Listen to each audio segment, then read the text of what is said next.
بسم اللہ الرحمن الرحیم۔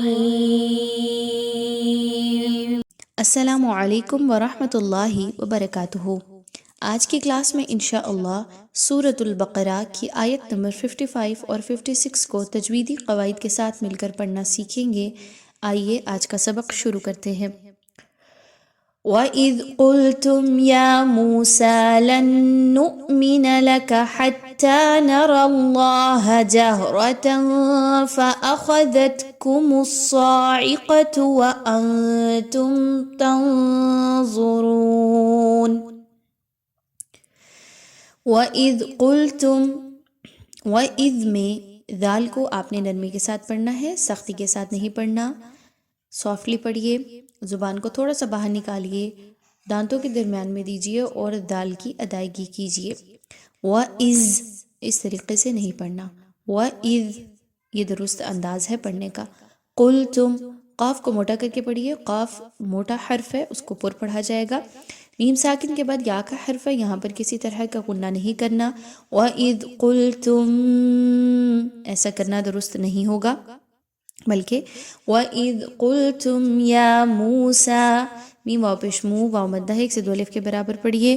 لن نؤمن نون ساکن کے بعد نون کا حرف ہے، نون مشدد کا حرف آ گیا، یہاں پر غنہ کرتے ہوئے پڑھیں گے، ادغام ود غنہ، یعنی آپ نے ایک نون کی آواز کو دوسرے نون کی آواز میں مکس کر کے غنے کے ساتھ پڑھنا ہے۔ لن نؤمن حمزہ پر جزم کی علامت ہے، اس لیے حمزہ کو جھٹکا دے کر پڑھیں گے۔ نؤمن لک، لا کا ایسے لمبا نہیں کرنا، بلکہ نؤمن لک حتی، ہا اور تا کو آپس میں مضبوطی کے ساتھ ملائیے، تا پر کھڑا زبر ہے، 1 سے 2 الف کے برابر پڑھیں گے۔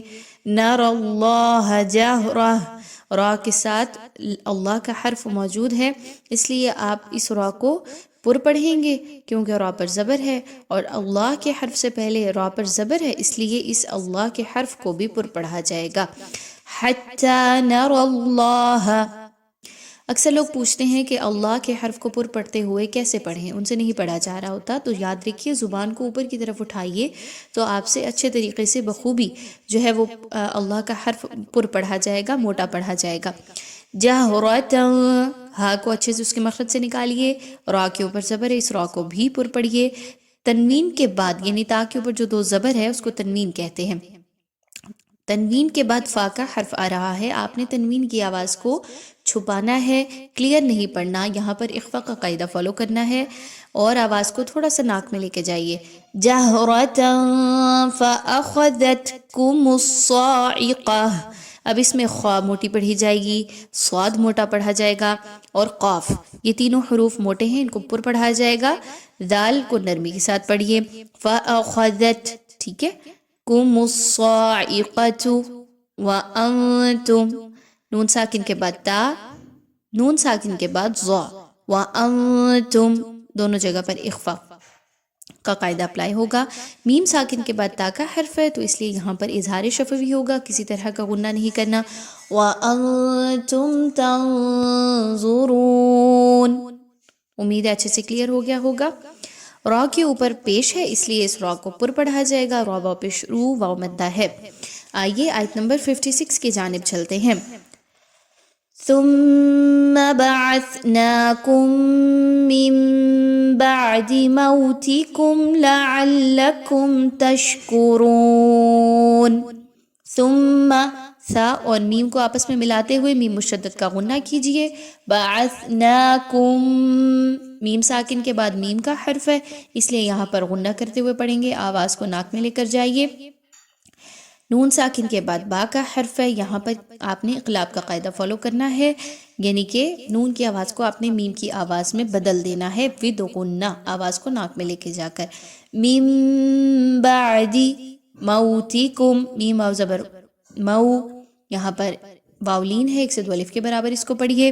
لعلکم، اس سے پہلے دیکھیں تو میم ساکن کے بعد لام آ رہی ہے اور آگے میم ساکن کے بعد تا آ رہی ہے، دونوں جگہ پر اظہار شفوی کا قاعدہ فالو کریں گے، دونوں میم کے اوپر رکنا نہیں ہے۔ کیسے پڑھنا ہے؟ موتکم لعلکم تشکرون، را واو پیش رو، واو مدہ ہے، 1 سے 2 الف کے برابر پڑھیں گے، را کے اوپر پیش ہے اس لیے اس را کو پر کر کے پڑھیں گے۔ امید ہے اچھے سے آج کا سبق کلیئر ہو گیا ہوگا انشاءاللہ۔ ایک بار پھر دہرا لیتے ہیں تجوید کے اصولوں کو فالو کرتے ہوئے۔ وَإِذْ قُلْتُمْ يَا مُوسَى لَن نُّؤْمِنَ لَكَ حَتَّى نَرَى اللَّهَ جَهْرَةً فَأَخَذَتْكُمُ الصَّاعِقَةُ وَأَنْتُمْ تَنظُرُونَ ثُمَّ بَعَثْنَاكُم مِّن بَعْدِ مَوْتِكُمْ لَعَلَّكُمْ تَشْكُرُونَ۔